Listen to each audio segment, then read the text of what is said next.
Merci d'être venu. Je sais que pour une partie, pour une certaine génération, 10 heures le samedi matin, c'est tôt. Donc c'est bien d'être venu. Merci beaucoup. Euh, voilà, l'idée ici, c'est de se dire, bon, au Speedy, on essaie avec nos moyens d'améliorer les choses d'année en année, d'avoir comment dire, de meilleurs coachs, de meilleures installations, du meilleur matériel. Et puis bon, on essaie d'élargir un petit peu le propos et de se dire qu'au-delà de ce qui se passe dans la salle, à l'entraînement, en match, ben, il y a un contexte dans lequel le sport se déroule et l'alimentation, l'hydratation, ça en fait partie.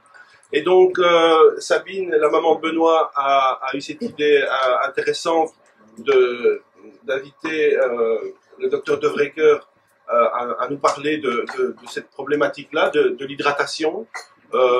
Bon, je laisserai la parole à Sabine pour présenter le docteur, mais sachez que donc, il a participé à la préparation et à la naissance ou à la renaissance, disons, du hockey de haut niveau en Belgique. Donc, c'est quelqu'un qui va nous parler en connaissance de cause. Et j'espère que vous en tirerez tous le plus grand profit. Donc, merci à lui d'être venu. Je sais bien que vous avez un emploi du temps assez chargé. Et donc, voilà, finalement, on a réussi à connecter les deux fils. Et nous voilà ici aujourd'hui pour ça. Je n'en dirai pas plus, mais merci à tout le monde. Donc, je donne la parole à Sabine, que je remercie parce qu'elle a mis beaucoup d'énergie pour que ça puisse se faire, de même que Xavier, parce que vous en rendez peut-être pas compte, mais tout ça prend beaucoup d'énergie et beaucoup de temps. Donc voilà, maintenant c'est là, c'est très bien, merci beaucoup. Et prenez des notes. Chers parents, chers sportifs, je suis heureuse de prendre quelques mots la parole, ce sera 2 minutes. Merci au club d'organiser cette conférence, parce que pratiquer du sport, c'est bien, mais le pratiquer dans de bonnes conditions, c'est encore mieux. Et je suis contente que le club soit sensible à la santé de nos jeunes. Merci à vous d'être venus par un beau samedi d'été. Merci également chaleureusement au docteur Thierry De Vreeker de libérer un peu de son temps un samedi matin. Thierry De Vreeker est pédiatre et gastro-entérologue à la ZVIB à Bruxelles, mais il est surtout papa de 2 jeunes sportifs de très bon niveau.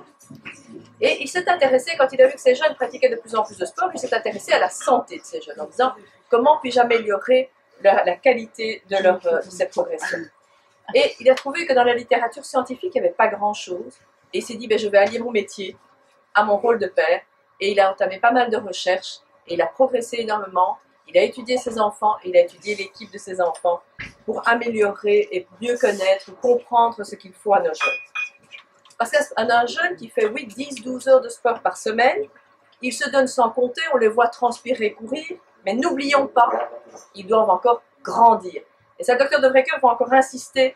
Chez nous, quand nous pratiquons du sport en tant que parents, nous avons juste l'effort à fournir. Les jeunes, ils doivent continuer à grandir en sécurité. Il s'est ensuite intéressé évidemment à l'équipe de ses enfants, au club de ses enfants et au club de hockey junior belge. Et vous avez tous entendu que ce niveau a fortement augmenté en Belgique. Et nous sommes ravis qu'il ait la gentillesse de venir partager cette expérience avec nous ce matin. C'est un honneur et j'espère qu'on sera tous très attentifs, que vous aurez envie de partager cette expérience et ces conseils et qu'il y aura d'autres conférences pour pratiquer du sport, mais surtout pour être bien dans son corps, pour prendre du plaisir, pour que nos enfants continuent à bien grandir, pour améliorer les performances personnelles, les performances de son équipe, les performances de son club et surtout pratiquer un sport dans des conditions de sécurité optimales. Merci et je laisse la parole à Sophie. Merci beaucoup. Ok, donc on va avoir 3 grands chapitres. On va d'abord parler de la nutrition, puis on va parler de l'hydratation, puis je vais vous prouver avec une étude scientifique, si vous êtes bien attentif, que vous allez réussir plus de paniers si vous buvez mieux, avec une étude qui a été faite sur le basket avec des jeunes de votre âge. Écoutez bien. Puis je vais quand même parler un tout petit peu de l'alcool. C'est très bien, on fait ça dans un cafétéria. Donc c'est le Premièrement, il faut savoir que la plupart des sportifs, même sportifs de haut niveau, connaissent très peu de nutrition. C'est quelqu'un qui a fait sa thèse en éducation physique, qui a été voir les connaissances de joueurs de football en division d'honneur en Belgique, 100 joueurs. Il a été voir s'ils connaissaient, il les a comparés avec des joueurs en provincial. Première conclusion, ceux en division d'honneur ne connaissaient rien de plus que ceux en provincial. C'est catastrophique. Et leur connaissance était extrêmement faible. Donc c'est assez angoissant. Et c'est une des raisons, je pense, pour lesquelles nos joueurs de football ne réussissent que quand ils vont à l'étranger. Donc je pense qu'il faut changer quelque chose si on est là pour ça. Quand je regarde le hockey, par exemple, vous regardez le site officiel de la Fédération mondiale de hockey, il y a des informations, vous pouvez passer, je pense, 100 ans à lire tout ce qu'il y a dessus. Mais au niveau de la nutrition, il y a 7 pages. C'est tout. Dont l'introduction et ceci. Donc il y a vraiment très très peu. Donc c'est quelque chose qui est extrêmement sous-estimé. En plus, la plupart des médecins sportifs, les médecins du sport, connaissent très peu de la nutrition des enfants, la nutrition en général, et encore moins la nutrition des jeunes. Et la plupart des pédiatres, je m'excuse, Sabine, la plupart des pédiatres connaissent peu en nutrition sportive ou en sport. Donc il y a une lacune, il y a un trou quelque part. C'est effectivement, comme l'a expliqué Sabine, que j'ai commencé à m'intéresser à ça. Mon fils est passé d'un club moyen vers un des meilleurs clubs à Bruxelles. Et puis avec sa coco beurre, il allait faire son match. Et puis quand j'ai changé un tout petit peu sa nutrition, on m'a demandé si j'avais donné du dopage. Donc il y a moyen de faire quelque chose. Cette phrase-là, moi je la trouve magnifique. Donc le corps des athlètes en croissance, c'est comme des voitures extrêmement chères. Le mieux l'essence, le mieux le moteur va tourner. Donc retenez bien cette phrase, parce que ça reflète un peu plus ce que je veux vous dire, cette matière. Quand vous faites un sport, bien sûr la plupart des médias, j'ai pas des basketteurs partout, vous allez voir du hockey partout. Quand on veut savoir comment on peut améliorer la prestation, ben, il y a les conditions génétiques, ça on peut bien les changer. C'est les parents qui vous ont donné en basket de devenir 2,10 m ou d'avoir 1,60 m. La technique, la tactique, les circonstances, la psychologie, et pour ça on peut aller voir quelqu'un qui s'occupe de la physiologie de l'effort. Pour la technique et la tactique, on a un entraîneur. On a des coachs pour les circonstances, en général ce sont des parents bénévoles. Et puis la psychologie du sport de plus en plus, on ne va pas en aborder ici, mais un jour ou l'autre, les grands sportifs auront tous besoin d'un psychologue du sport. Et puis pour tout ce qui est le corps, il y a la consultation du sport et la nutrition. Et si j'ai bien compris, votre club c'est le Speedy. Mais si vous écoutez bien et si vous appliquez ce que je vous explique, vous pourriez courir, être encore plus Speedy de 15 à 20%. Voilà. Ok, alors ça, Sabine en a déjà parlé. Pour voir, et ça c'est un peu aux parents mais aussi pour vous, si vous voulez savoir si votre alimentation est bonne, si vous êtes en bonne santé, si vous vous sentez bien dans votre peau, si vous allez avec plaisir à l'entraînement, et si votre croissance et maturation augmentent, donc si votre courbe augmente bien, et si vous suivez bien au niveau du poids. Par contre, si à un certain moment votre poids stagne, quand on est encore en croissance, ou que vous êtes fatigué, léthargique, vous traînez, si vous êtes irritable, bon, il y en a qui sont en adolescence, donc on est déjà irritable de nature en adolescence, mais plus irritable qu'un adolescent, donc il faut se poser des questions. Si vous faites des infections récidivantes, je l'ai vécu moi-même avec mon fils aîné, après avoir fait trop d'entraînement, jusqu'à 6 heures par jour, à un certain moment, il tombait malade, tout le temps malade, c'est que la nutrition était plus bonne, même chez moi. Donc pour vous dire que ce n'est pas toujours facile. Et donc, si on fait l'une infection après l'autre, il faut se poser des questions. Et on va encore à la crèche, mais je ne pense pas que c'est le cas des joueurs ici. Il y a un problème. Si vous avez des épisodes de déshydratation, et si vous avez des blessures en permanence, vous savez, des adducteurs qui pètent tout le temps, toutes ces choses-là, pas un coup bien sûr, si vous avez un choc, si vous tordez le pied, bon, ça, on ne peut rien y changer. Par contre, les blessures de fatigue, et même se tordre le pied, en général, on a un réflexe de se corriger, la proprioception, et elle diminue quand on n'est pas bien nourri, quand on n'est pas bien nourri. Okay. Alors, quand on regarde, il faut voir la nutrition. En général, quand à la base, un entraînement de base, quand on joue au niveau récréatif, ça veut dire 1 à 2 fois par semaine. Une alimentation normale est plus que suffisante. Si vous commencez à aller en compétition, il faut m'écouter, parce que ça devient déjà un peu plus complexe. Si vous êtes dans le sport très haut niveau, ça veut dire que vous entraînez vraiment tous les jours, il faut vraiment faire un screening, il faut éventuellement prendre des suppléments, etc. Mais je pense qu'on se situe ici au milieu et que votre alimentation peut faire quelque chose. D'accord? Donc je pense qu'on se situe ici. Alors, vous connaissez tous le triangle. Dans les triangles du sport, il y a un triangle du sport, on doit ajouter éventuellement des boissons énergétiques, des gels, des barres, et puis des boissons sportives comparées à ce qu'il y a.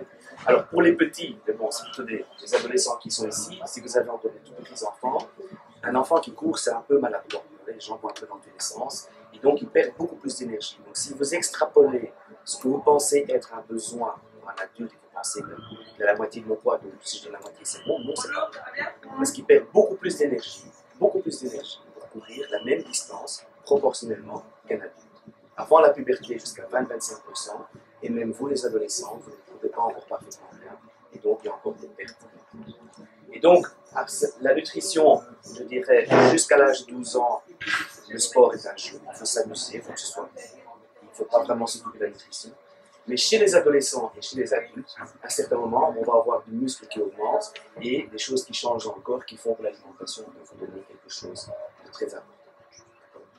Alors, retenez bien ceci.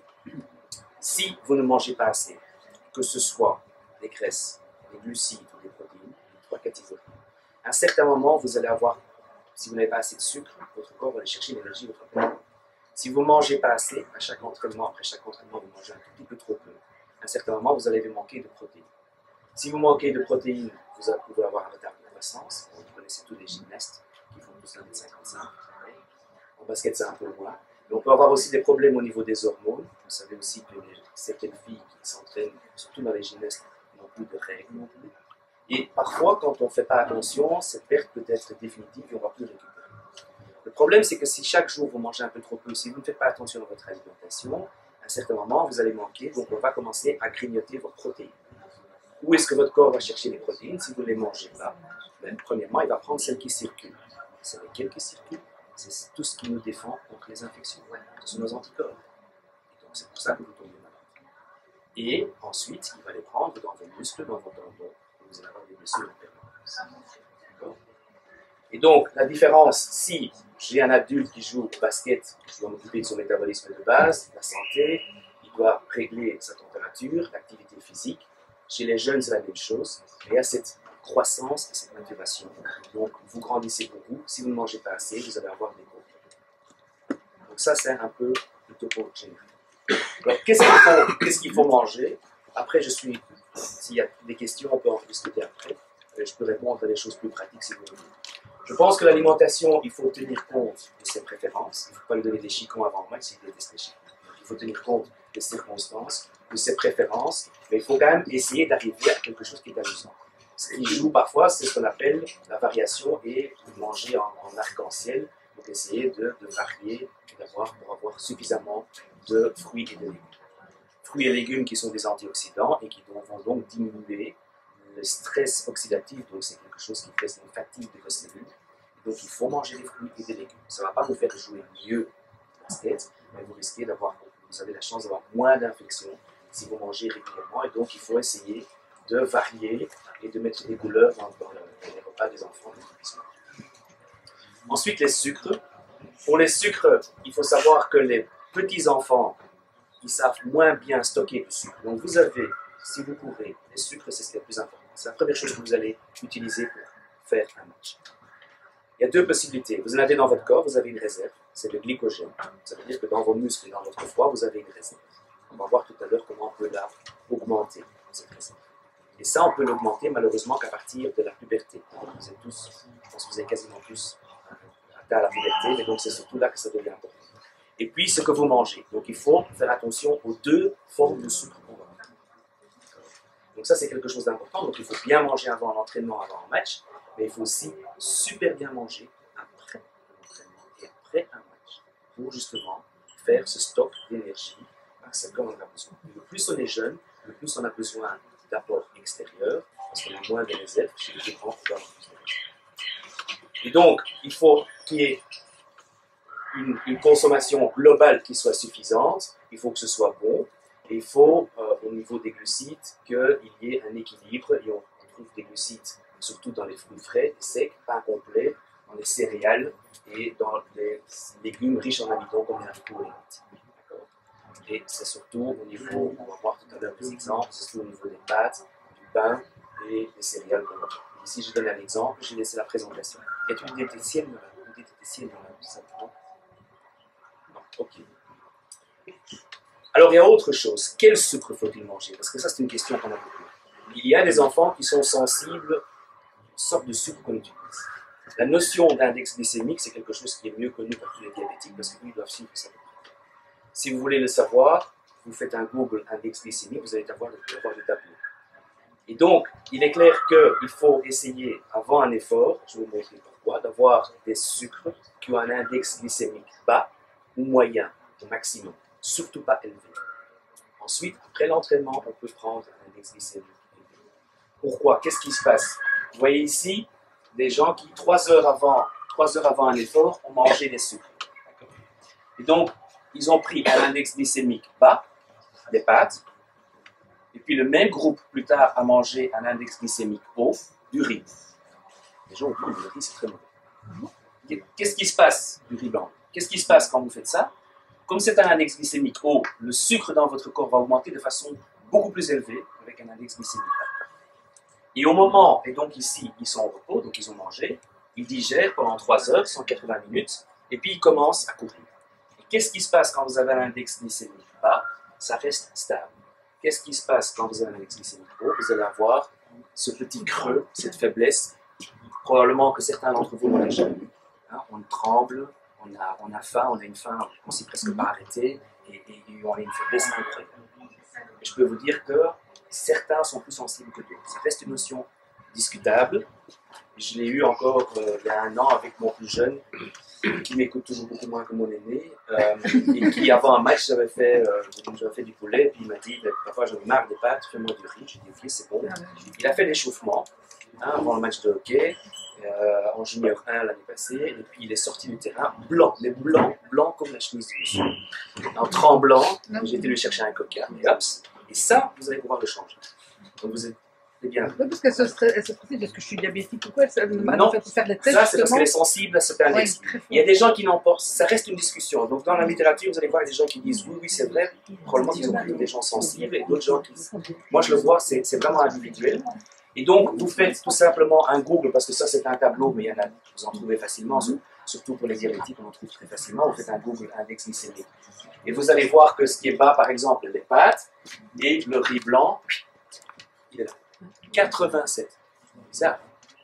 Et donc le pain blanc, les frites, oui, mais ça, les cornflakes, mais si vous mangez des muesli, c'est magnifique. Si vous prenez des extras, de Kellogg's, c'est ce qu'on prend le plus chez nous, les extras, parce que c'est délicieux, il y a un peu de chocolat dedans. Vous allez avoir, ça va bien manger, vous mangez une pomme, vous mangez des extras, et puis avant le match, vous mangez un verre de lait avec ça. C'est bon pour un entraînement. Et des pâtes blanches ou des pâtes complètes? Les pâtes blanches, c'est bon. Blanches, Pas de souci, c'est bon, il n'y a pas de souci, il ne faut pas des pâtes complètes. Il ne faut pas des pâtes complètes. Non, le pain complet c'est déjà un peu mieux. Une banane et puis bon, le coca, mais c'est pas à conseiller, mais je l'ai repris parce que c'est pas à conseiller. Alors vous prenez une baguette et vous mettez du Nutella dessus. Et ça, vous pouvez aller le revoir vous-même. Et donc, c'est quelque chose de très intéressant. Au niveau des graisses, je ne vais pas m'attarder parce que bon, c'est pas quelque chose, c'est quelque chose pour votre santé aussi. C'est ce que votre généraliste vous dit aussi quand vous avez votre contrôle annuel. Donc il faut manger moins des graisses saturées, plus des graisses mono-insaturées, polyinsaturées, il faut manger du poisson, et il faut surtout manger du saumon, du thon, de la truite, des sardines, etc. Donc ça c'est extrêmement bon. Et il faut limiter l'huile de tournesol et plutôt utiliser de l'huile d'olive et de l'huile de colza. Et ça je pense que c'est dans la santé de tous les jours. Au niveau des graisses, il n'y a pas énormément, et il ne faut pas manger trop maigre non plus. Donc parce que parfois les gens mangent trop maigre. On parlait de poulet, viande blanche, je disais toujours attention, viande blanche, peu importe l'une ou l'autre. Pas à ce niveau-là. De la viande. Si vous préparez une grosse compétition, un championnat du monde, vraiment, éventuellement, oui, on va peut-être limiter les viandes rouges, parce que, etc. Mais les dernières semaines, mais pas pendant l'année.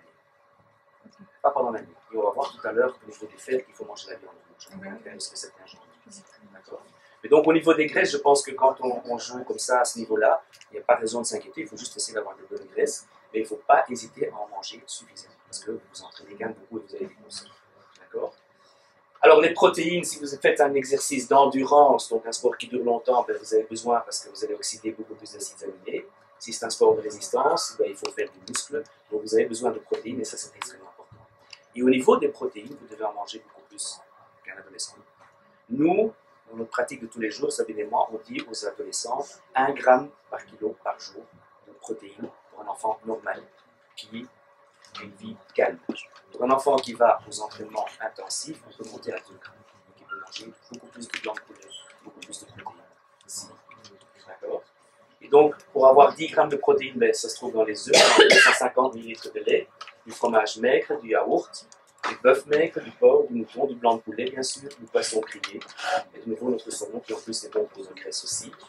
Au niveau végétal, vous pouvez faire un smoothie avec un peu de lait, bien sûr, aux fruits faits maison, du pain complet, des pâtes. C'est un peu moins, il faut déjà manger beaucoup de pâtes, mais vous avez aussi tous vos glucides qui sont dedans, donc c'est bon.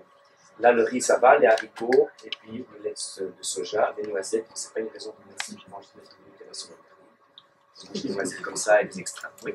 Par rapport au lait, bon, il y a des enfants qui sont allergiques et aussi on dit toujours que pour les sportifs, le lait, c'est pas tellement conseillé. Ah, je vais vous montrer exactement. Ben oui, c'est ça, parce qu'il y a plein de tout- lait. Alors là, il y a On une parle recette. beaucoup. Oui. Et si l'enfant est allergique au lait, on fait... Oui, c'est une intolérance. Si c'est une intolérance au lactose, je vous Depuis conseille bébé. de prendre rendez-vous chez Sabine. Mais si c'est une intolérance au lactose, il existe du lait sans lactose. Donc si c'est le sucre qu'on ne digère pas, ça c'est une intolérance. Il y a du lait sans lactose. Qu'on peut trouver comme ça dans les grandes surfaces. Le lait de soja n'est pas si mauvais que Non, ça. elle est allergique. On a fait l'espèce de Et donc, à ce moment-là, il faut chercher autre chose. Et là, Mais il des faut du poissons, lait. On peut manger éventuellement des poissons, des poissons de récupération sportive pour avoir un peu de plaisir. Mais les médecins, quand même, des discours contradictoires. Parce que moi, j'ai un médecin qui dit qu'il faut pas avoir de lait, Ah oui, c'est pas oui. bon pour le dos, pour ci, pour là. Et puis, Pour plein d'articles. il faut pas faire un lait. Donc, c'est pas facile de savoir. Mais ici, on a des sportifs en croissance, des jeunes. Mais chez les filles, elles ont fini leur croissance à 16 ans, Ils elles ont ont quand même besoin de leur calcium. encore besoin de calcium. Pour les adultes, c'est mieux pas. Pour les adultes, c'est pas mauvais du tout. C'est le contraire, il ne faut pas en manger de trop, il ne faut pas en manger 1 kilo. Vous en avez besoin pour justement vous perdez du calcium. Donc, ok. Alors le fer, il faut voir que normalement vous devez entendre les garçons devraient manger 11 mg de fer, les filles 8 mg, sauf quand elles ont leurs règles. Mais les sportifs doivent en prendre beaucoup plus. Et ça c'est quelque chose qui est très important.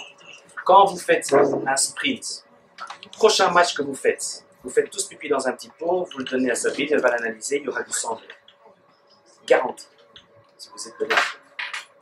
Après l'effort. Après un grand effort. Et vous perdez en plus du sang dans vos muscles. Donc, si vous avez un muscle qui bouge, ce sont des filaments qui frottent comme ça, d'un côté de l'autre. Okay. Quand vous faites un sprint en basket, c'est des sprints répétés, quand vous sautez à chaque fois, c'est traumatique. D'accord. Et vous allez avoir des pertes de sang microscopiques. Vous perdez 2 fois plus de fer. 2 fois plus de fer. Et donc, là aussi, quand mon fils est tombé malade, il mange la viande rouge 4 à 5 fois par semaine et son fer était fort. Même ça, c'était pas assez. Du boudin noir. Le boudin noir, le foie, etc. Donc, le foie, le steak maigre. Donc, bon, il ne faut pas donner du steak trop gras, mais un steak maigre, il n'y a vraiment pas de problème. 200 grammes d'huîtres, je ne sais pas s'ils vont les manger. 10 œufs, il ne faut pas manger ça en une fois. Quand je dis on combine un peu tout ça. Je ne vous ai pas demandé de manger 10 œufs au prochain match. Je vous donne des exemples, d'accord. Et donc, bah oui, les épinards, on peut en manger aussi. Alors, le calcium, c'est vrai que si les filles n'en prennent pas plus tard, elles vont payer les pots cassés. Donc, je pense que le calcium, il faut prendre. Et pour un sportif, il faut 3 portions de produits lactés. Donc, un verre, 100 g de yaourt, 40-50 g de fromage ou 25 g de pâte. Le beurre, ça rentre pas dedans. Oui, bon, on va manger autant de Oui, beurre, j'avoue, de j'ai graisse, beaucoup de je ne vais pas contrôler votre cholestérol après ça. Donc, je pense que ça, c'est un peu. Les produits soja enrichis en calcium pour les allergiques, c'est bon aussi, le tofu aussi. Et donc, il faut essayer dans ces nutritions de combiner le calcium avec des produits riches en sucre, pauvres en graisse, donc des céréales avec un lait demi-écrémé, fruits avec du yaourt maigre, éventuellement même une pizza qui sont, si elle n'est pas trop grasse, il n'y a pas de souci, avec du fromage maigre, ou un smoothie avec de la banane. Ce sont toutes les possibilités pour avoir des calcium. D'accord ? Alors, on va en revenir à l'alcool, parce que c'est tout un thème, je voudrais quand même vous montrer 2-3 petites choses sur les alcools. Donc, les bonbons, les sucreries, etc., c'est pas très utile, c'est pas des calories très utiles. Et l'alcool, il faut savoir que ça n'apporte pas d'énergie pour faire du sport. C'est de l'énergie. C'est de l'énergie. C'est même beaucoup d'énergie. Beaucoup, plus que les glucides ou que les protéines, presque autant que les graisses. Mais pas de quoi courir avec. On va avoir tout un thème sur l'alcool. Donc, si je me résume, il faudrait 2 à 4 heures avant votre effort. Je parle d'un entraînement et d'un match. Essayez de manger correctement, apporter suffisamment de calories, manger de façon équilibrée, optimaliser l'hydratation, mais on va en parler plus tout à l'heure, éviter d'avoir une sensation de faim pendant l'entraînement. Et le problème, c'est toujours la même chose, on va à l'école, on rentre, et hop, on doit aller à l'entraînement tout de suite. Et ça, il faut parfois être inventif en tant que parent. Et en tant que jeune, qui croient surtout à la connaissance, qui savent tout, c'est pas toujours facile de les convaincre de manger. Mais faites un peu la différence, vous le faites une fois entraîner avec un bon repas de préparation, avec un pain complet, avec une tranche de fromage et puis un fruit, etc. Ou vous faites la même chose avec une coco-beurre, mais ils vont le sentir. S'ils sont malins, ils vont le sentir. Je vous défie de le faire, vous allez voir la différence. D'accord ? Il faut donc que ce soit riche en glucides, pauvre en graisse. Il faut que ce soit accepté et aimé par le sportif. Il faut laisser la tête en confiance. Et puis aussi, il ne faut pas trop de fibres à ce moment-là. Il ne faut pas que vous ayez des sensations de défécation pendant le match. C'est assez embêtant. Enfin, en basket, ça va encore, mais en hockey, il n'y a pas toujours des toilettes au bord d'un terrain. Donc, c'est plutôt embêtant. En parlant de hockey, je suis venu parler pour le club de Namur il y a 2 ans. Ils ont quand même descendu de division d'honneur en première, donc ils n'ont pas bien écouté. Donc j'espère que vous avez bien écouté le club de hockey. Donc l'index glycémique bas ou moyen, surtout pour les gens sensibles. Et puis il faut l'aspect physiologique et puis psychologique aussi de les rituels. Je veux dire, le joueur de basket qui teste un peu, qui se dit tiens, je vais essayer de m'entraîner avec des extras et qui fait un entraînement magique, il va manger des extras pendant 2 ans. Ou qui a mangé un pain complet avec une tranche de saumon pour faire un entraînement, parce que c'est idéal, c'est un très bon entraînement. Ou des pâtes avec du saumon, etc., avec un peu de lait dedans. C'est du carbonara, mais avec du saumon, c'est génial. On va voir tout à l'heure pour l'hydratation que le saumon est bon parce qu'il va vous faire boire. À ce moment-là, quand on a bien joué, quand on a marqué énormément sur un repas, on va le manger. Le côté psychologique est très important. Donc je pense que ça, c'est important. D'accord, donc riche en glucides, un index glycémique bas. Par exemple, des pâtes avec un tout petit peu de sauce tomate ou bien un carbonara. Donc, il y a beaucoup de recettes et on peut en inventer soi-même. Salade de fruits avec un yaourt maigre, des céréales extra muesli avec un peu de lait et un peu de fruits de lait, un pain complet avec du fromage ou du jambon, du saumon, du blanc de poulet par exemple. Et alors pour ceux qui s'entraînent vraiment de façon très intensive et qui mangent beaucoup, juste 1 heure avant, on peut encore prendre un snack qui contient un tout petit peu de glucides et un tout petit peu de protéines. On peut prendre des barres sportives, ça c'est bien possible, c'est pas nécessaire d'aller chez l'isostar pour en acheter. On peut très bien travailler sur un sultana au raisin ou sur un granit de fruits de bois. Ça, juste avant, ou une banane mûre, juste avant d'aller à l'entraînement, dans la voiture. Okay. Alors, est-ce qu'il faut manger pendant l'effort? Maintenant, un match de basket, ça dure un coup. 2 fois 20, mais ça dure plus longtemps parce qu'il y a des arrêts en permanence. On dit qu'à partir d'1 heure d'effort, donc si l'entraînement dure 2 heures, je pense que les coachs devront instaurer une pause pour pouvoir manger quelque chose. Ou bien, on peut donner une boisson sportive, et dans les boissons sportives, il y a suffisamment de sucre pour s'entraîner 2 heures. Les boissons sportives, il ne faut pas acheter des boissons prêtes à l'emploi. Donc il ne faut pas de l'Aquarius, de Coca-Cola ou du Gatorade, de Pepsi-Cola. Vous pouvez très bien acheter de la poudre, c'est moitié prix.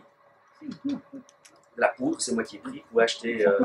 On peut prendre de l'Aquarius. Elle me dit, tu vois, il ne dit pas prendre de l'Aquarius. Mais si, non, c'est bien, mais c'est cher, c'est cher et c'est pas nécessaire. Je veux dire, quand tu as 2 sportifs comme moi qui s'entraînent très régulièrement, moi j'achète des bidons d'Ethics, parce que Ethics c'est une marque qui est très sérieuse. Ethics a été rachetée par Marco. C'est naturel, il n'y a pas trop de chimie dedans. Il n'y a rien du tout dedans. Et donc la boisson sportive, l'Ethics est très bonne. Et maintenant, Ethics c'est le Marco qui est le président de stand et qui vient d'acheter une partie des actions de Ligue. Et qui est comme sponsoring Ethics. C'est ça Ethics. C'était une société sérieuse, mais maintenant qu'elle a été rachetée par Marco, qu'elle prend la promotion derrière. Et donc une boisson sportive, éventuellement de nouveau un biscuit sec. Si vous avez vraiment un gros creux, ayez toujours un peu d'extra-énergie. Justement, au plus jeune qui a toujours ses faiblesses, lui, il faut toujours que dans son sac bloqué, il y ait des dextro. Okay. Et éventuellement une banane. Il faut savoir que quand on a fait beaucoup d'efforts, qu'on a fait 1 heure de physique et qu'on est crevé, la vidange gastrique est un peu ralentie, que ça arrivera un peu moins vite dans vos muscles, mais c'est suffisant. J'ai une petite question. Par rapport nous on entraîne des filles de 16 ans, et le problème c'est qu'elles disent on va pas prendre Aquarius, il y a du sucre, on va pas prendre des abricots secs parce que c'est trop calorique. Les filles de 16 ans c'est très compliqué, et ce qu'il faut arriver à faire comprendre c'est qu'elles vont prendre, mais ça va être consommé, ce genre de produits qui vont être consommés par rapport à l'alcool. Absolument. Comme vous dites, ça va être consommé, ça va pas bien sûr que ça va être consommé. Et alors les jeunes filles de 16 ans, c'est le problème, c'est ça, c'est non, je vais pas prendre l'Aquarius, j'ai vu qu'il y avait du sucre dedans, les fruits secs, elles veulent même pas entendre parler. Beaucoup plus, elles vont justement pas arriver à compenser l'énergie qu'elles ont perdue. Et donc il y aura des dégâts, comme vous avez dit tout à l'heure. Elles suivent maintenant le chapitre après l'effort, et que je vais vous expliquer, il se pourrait qu'elle ait moins faim le soir et qu'elle grignote moins de biscuits le soir. Parce que c'est ça, si elle grossit, c'est pas votre Aquarius. Mais non, mais c'est ça, moi j'en sais convaincue. C'est pas possible. Hein. Mais non, en plus elle les entraîne tous les jours, elle est au centre de formation, à sport-études à basket à Liège, donc oui. Non, donc alors, oublions, moi je veux dire. Elle doit prendre de l'Aquarius. Alors, une boisson, alors si elle s'entraîne tous les jours, moi j'irai acheter un bidon d'Isostar. Oui. Il y en a même chez, c'est quoi ces grandes chaînes de magasins sportifs français? Décathlon. Décathlon, il y en a chez Décathlon parce que la fédération de hockey n'avait pas assez d'argent pour acheter des tics ou des trucs, ils ont été chez Décathlon, ça coûte 2 fois rien. Tout compte fait, ils avaient boosté le orange il y a 2 ans, ça marche très bien, donc il n'y a aucun Ouais, mais elles ne veulent pas. Beaucoup moins cher, ils prennent de l'eau de robinet. C'est bon, il n'y a aucune raison, c'est d'acheter du Aquarius. Non, mais c'est pas tellement le prix, c'est eux qui c'est ça, aussi, donc, ils pensent qu'ils vont grossir tout à avec ça. fait. Et donc, juste après un entraînement, l'heure ou les 2 heures juste après un entraînement, c'est le moment où vous allez réussir à stocker le plus d'énergie dans votre corps. Donc, c'est ces fameux sucres que vous stockez dans vos muscles et dans votre foie, le glycogène. Et donc, l'enzyme qui transforme le sucre en glycogène, le glycogène synthétase, il fonctionne beaucoup mieux quand on a fait un effort et tout de suite après un effort. D'accord ? Ça, c'est une première chose. Deuxième chose, prenons, j'ai pris un homme d'un mètre 80, de 70 kg. S'il ne fait pas de sport, il doit déjà manger 3400 calories. D'accord ? Ça, c'est Nubel, c'est le site officiel de la Belgique pour la nutrition. Okay ? Alors, si vous voulez savoir combien il consomme, malheureusement j'ai pris un homme, on pourrait faire l'exercice pour une femme aussi, mais bon, c'est un exercice que je fais en hockey pour mon fils, et donc j'ai un peu traduit en basket, j'ai été chercher la valeur. Il existe quelque chose qui s'appelle l'équivalent métabolique de l'effort. C'est pour pouvoir voir combien vous consommez d'énergie en plus quand vous bougez que quand vous êtes assis sur votre chaise là maintenant. C'est clair que pendant l'entraînement, tu en consommes plus. Donc, comment est-ce qu'on peut calculer ça? Il y a une petite règle qui est très facile. Et donc, c'est cette fameuse valeur. Il existe des listes très très longues où on peut voir pour chaque sport, que j'ai été chercher pour le basket. Et donc, la consommation par minute, donc en kilocalories par minute pendant un effort, c'est cette fameuse valeur de mètres qu'on va aller voir tout à l'heure, fois 3,5 fois le poids divisé par 200. D'accord ? Et donc, j'ai été trouvé bon pour le basket. Non-game, les Taylor Code, c'est américain, mais donc si on s'entraîne, bon, chaise roulante, en basketball, ici, dans un entraînement 6 ou pendant un match, on a le facteur 8. Donc, si je continue avec mon gamin, ben là il a 75 kg, je l'ai changé. Donc 8 pour le basket, fois 3,5 fois 75 kg, donc il consomme 10 calories par minute. S'il s'entraîne 120 minutes, il a perdu 1260 calories. D'accord ?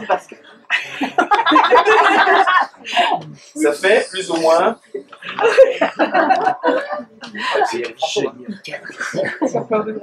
Bon, parce que si c'est un entraînement, j'ai vu que c'était 6 au lieu de 8, vous laissez tomber une assiette, vous en mangez que 3.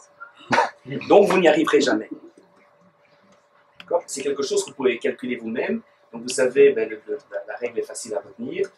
Et bon, un entraînement, prenons 6 pour être sûr, et vous faites la même chose avec la fille. C'est la même chose. Vous prenez 6 fois 3,5 fois le poids de vos filles, vous divisez par 200, et vous leur dire exactement combien elles ont consommé. D'accord ? Et donc, sachant qu'il y a 6 grammes de sucre dans l'Aquarius par litre, ça donne plus ou moins 6 grammes x 4, 24 calories. Okay. Donc, il faut remplacer les pertes en liquide et en électrolyte, mais on va aller plus en détail sur l'hydratation. On va surtout remettre à jour le stockage en glycogène, donc c'est qui va augmenter la première heure. Et puis, il faut des protéines, parce que vos muscles ont souffert. Il faut restaurer vos muscles. Et puis, il faut s'assurer que votre système immunitaire fonctionne. Donc, il faut des protéines et des sucres. Et alors, vous pouvez boire la meilleure solution si vous ne voulez pas une boisson spécialisée, c'est un milkshake, un yaourt liquide, un CCML, un fruit.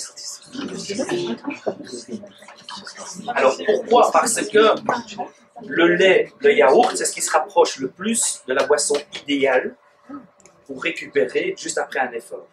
C'est liquide, donc c'est digeste. On sait qu'après un gros effort, notre vidange gastrique n'est pas terrible si on mange un steak frites. D'accord ? Donc, tandis que ça, et donc le truc, c'est vous sortez votre entraînement et vous buvez votre CCML, votre Fristy, votre yaourt liquide. Et puis vous rentrez gentiment à la maison, vous prenez votre douche, etc.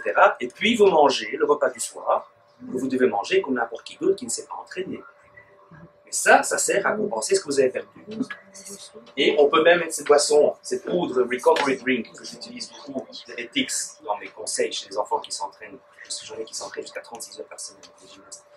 Donc là, on peut la mettre dans de l'eau. Ça correspond à 1 millilitre, ça fait 370 calories. Si vous la mettez dans du lait, on peut encore mettre cette poudre dans du lait. Ils ont goût framboise, maintenant ils viennent de sortir au chocolat.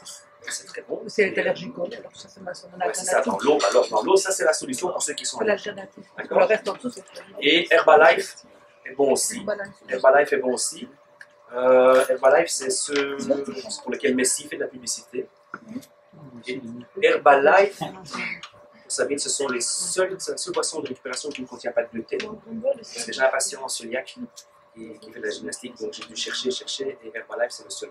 Alors, moi, j'utilise Ethics parce que c'est plus facile et c'est moins cher. Je peux vous poser une question? Oui, bien sûr. Donc, en fait, quand les enfants pratiquent pas de sport, ils font du volley-ball tous les jours. Oui, Mais leurs entraînements sont à 20h, donc ils mangent un repas complet avant. oui. Et puis après, ben, il est 23h quand ils rentrent. Donc ils peuvent encore manger quelque chose comme ça après.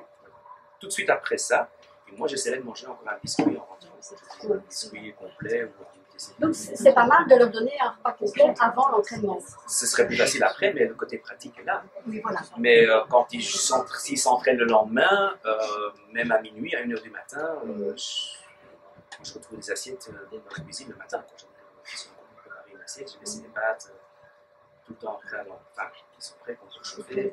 Mais là, il faut, s'ils sont jeunes et qu'ils doivent aller à l'école le lendemain, qu'il faut se lever à 7h du matin et qu'on mange à 11h avec un estomac comme ça, on va s'endormir avant minuit. Le côté pratique, donc c'est bien.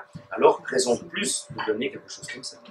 Raison de plus de leur donner un yaourt liquide tout de suite après pour récupérer, ils vont déjà prendre suffisamment. Mais c'est comme madame disait, elle après, ben, elle n'ose plus manger parce qu'elle a de nouveau peur de grossir. Ah oui. Oui, c'est ça, mais bon, Oui. c'est mieux combien on consomme, c'est vraiment la fête grosse. Eh ben, c'est ce qu'elle vient encore de me dire. Je vais pas les remanger, ce que je viens d'éliminer. Et eux, dans l'esprit des filles, c'est je fais du sport, d'accord, elles aiment bien le basket, mais aussi, c'est faut éliminer, elles sont manipulées par éliminer. Faites 6 fois 3,5 fois votre poids divisé par 2. 200, pardon, excuse-moi, par 200. Et vous savez combien de kilocalories vous avez consommé par minute d'entraînement. Il ne faut pas compter la pause pipi alors, mais donc si tu réduis à 1 heure d'entraînement intensif, Oh, c'est 1h30 à 2h. Hein. et tu regardes la composition, tu vas voir que tu n'y arriveras pas. Donc c'est pas ça qui fait grossir. C'est les biscuits le jour où tu t'entraînes pas, c'est le bonbon le jour où tu t'entraînes pas. Et dans le cas de jeunes qui n'arrivent pas à manger après leur Poisson. boit de l'eau, c'est tout ce qui sait boire. Enfin, c'est tout ce qui sait. Essayez de trouver quelque chose. Et là, je Il n'y a passe pas sur ça tout de suite. un entonnoir et Et je demande si ça, c'est pas parce que les entraînements sont trop intensifs et l'enfant est mal préparé.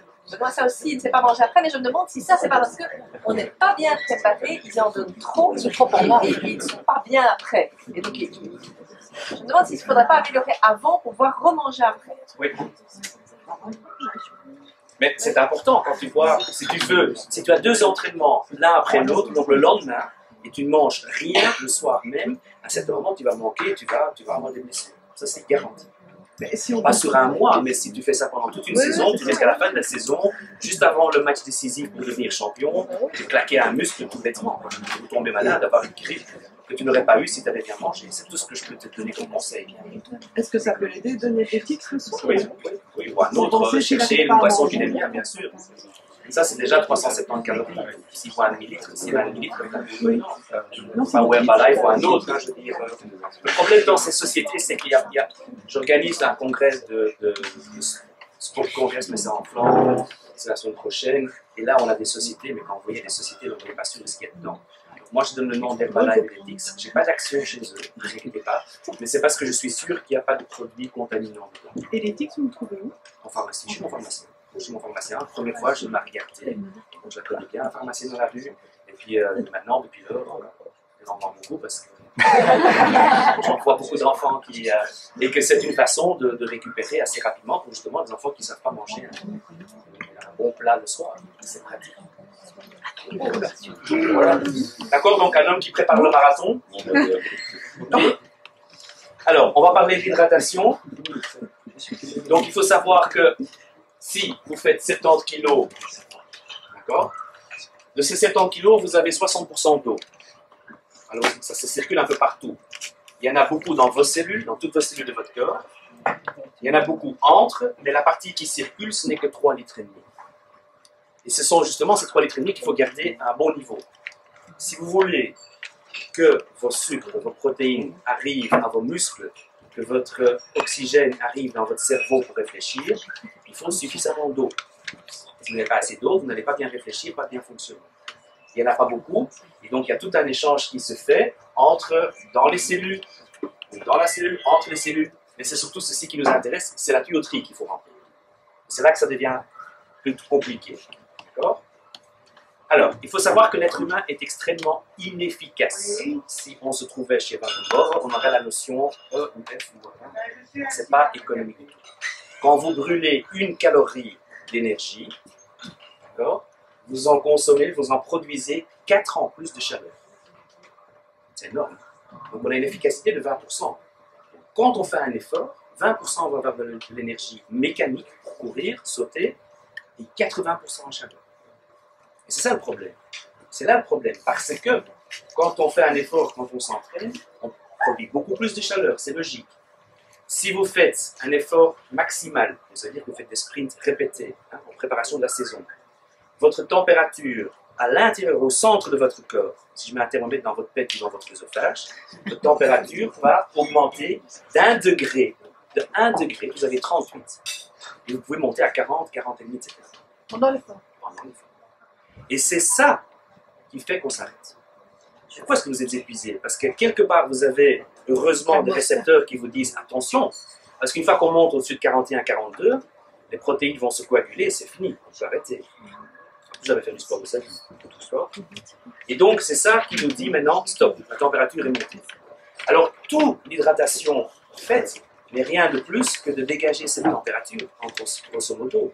Cette température, vous avez une radiation qui se fait, donc vous avez une radiation qui représente un échange de chaleur important pour nous qui ne faisons pas l'effort ici. Je ne sais pas si vous vous rappelez, à Zaventem, avant, sur le long tapis roulant plat, à gauche, vous aviez un truc d'électrapel, je ne sais plus quoi, et on voyait la chaleur. C'est ça l'irradiation, on se voyait en rouge. Vous pouvez voir ce qui fonctionnait le mieux chez vous, votre tête ou votre intestin. Vous voyez où c'était rouge, c'est là que c'est l'irradiation. D'accord? Alors, il y a à l'intérieur du corps, il y a la conduction et la convection, mais ça c'est moins important, mais c'est surtout la transpiration. C'est comme ça qu'on va évaporer, qu'on va enlever notre température. Si vous produisez 1 millilitre de transpiration, vous avez dégagé 0,58 kcal de chaleur. Donc il faut, si on transpire, c'est en partie pour justement perdre cette chaleur, pour ne pas devoir s'arrêter. Ce qui fait, et ça c'est une erreur de beaucoup de gens, quand on prépare, parce que vous avez préparé l'équipe moins 18 en hockey pour aller à Singapour aux premiers Jeux Olympiques pour jeunes, ils pensaient qu'ils transpiraient beaucoup, mais il y avait une humidité de 95%. Donc ils étaient trempés en faisant un pas. Mais c'était l'humidité extérieure, et donc ils transpiraient moins. Donc le plus c'est humide à l'extérieur, le moins vous arrivez à dégager votre champ. Vous êtes trempé, mais ce n'est pas de la transpiration. C'est l'eau extérieure qui s'arrête ce bon. Et donc c'est ça qui est dangereux. Donc s'il fait très humide, c'est plus dangereux d'être déshydraté que quand il fait sec. Qu'est-ce qui va influencer? Oui, je n'ai pas tout traduire, je n'ai pas eu le temps de tout traduire. Donc, qu'est-ce qui fait que vous allez transpirer? Ben, la durée. Je veux dire, un marathonien transpire plus qu'un sprinter, ça vous comprenez bien, d'accord? L'intensité, les circonstances environnantes, la température à l'extérieur, basket, salle, s'il fait chaud, hein, il n'y a pas d'air non plus.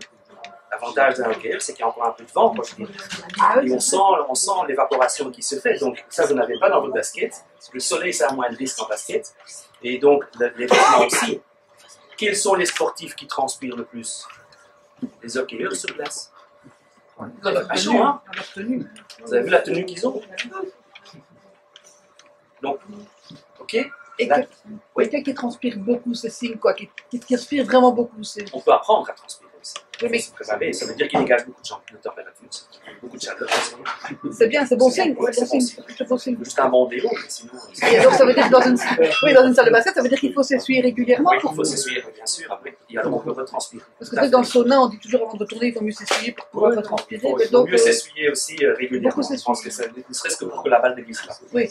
Et donc, il y a des facteurs génétiques, comme vous dites, il y a des gens qui transpirent, il y en a qui ne transpirent pas, des processus métaboliques, etc. Et on peut apprendre à transpirer. Il y a moyen d'apprendre à faire ça. Et donc, quand l'équipe A de hockey a préparé les Jeux Olympiques à Pékin, on avait un coach australien qui n'avait pas trouvé mieux que de faire une espèce de serre en plastique sur un quart de terrain. Et donc, tout le monde devait s'entraîner pendant 1 heure dans cette serre pour apprendre justement à transpirer à fond. Et après 15 jours, votre corps va transpirer beaucoup plus. Donc, on peut apprendre à mieux dégager la température. Mais bon, ça, c'est pour des gens qui préparent des tournois dans les pays chauds. Mais on peut s'adapter. Alors, chez les enfants, il y a un problème, c'est qu'ils ont moins de glandes qui produisent la transpiration.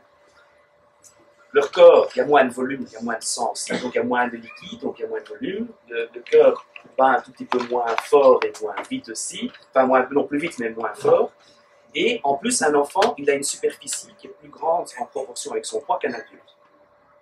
D'accord? Donc un enfant, plus on est petit, plus la superficie sur le nombre de kilos est plus grande. C'est pour ça que les petits prématurés, il faut faire très attention parce qu'ils perdent beaucoup d'eau. Mais donc chez les enfants, c'est la même chose. Donc les enfants sont beaucoup plus à risque, et ils s'adaptent moins bien à la chaleur. Donc, il faut faire attention. Et ici, un entraînement ici, un basketteur, donc c'est un tableau, j'ai trouvé des basketteurs ici. Un basketteur transpire pendant un entraînement 1 litre 370 par heure. 1,6 summer competition, donc pendant des matchs. C'est beaucoup, hein. 1,5 litre. C'est beaucoup. Sachant que vous avez que 3,5 litres, 4 litres qui circulent, il faut vite les remplacer, quoi. Si vous ne les remplacez pas bien, vous allez avoir des gros problèmes. Okay? Et ça, une influence sur la prestation, donc ça c'est certain, pas sur les prestations anaérobiques, donc un sprint. Un sprinter, c'est toujours le problème avec les judokas, hein, qui veulent se battre dans une catégorie. J'ai fait ça aussi, moi je fais du judo, donc on n'était pas dans la bonne catégorie, carré, etc. On entre en sauna, et puis on pouvait faire un match de judo, parce que c'est pas longtemps, mais pour un match de basket, vous allez avoir des gros problèmes. D'accord? Alors, la performance, donc ça veut dire que votre effort, quand vous savez faire un effort, si vous êtes parfaitement bien hydraté, ben, vous êtes capable de faire un effort à 100%.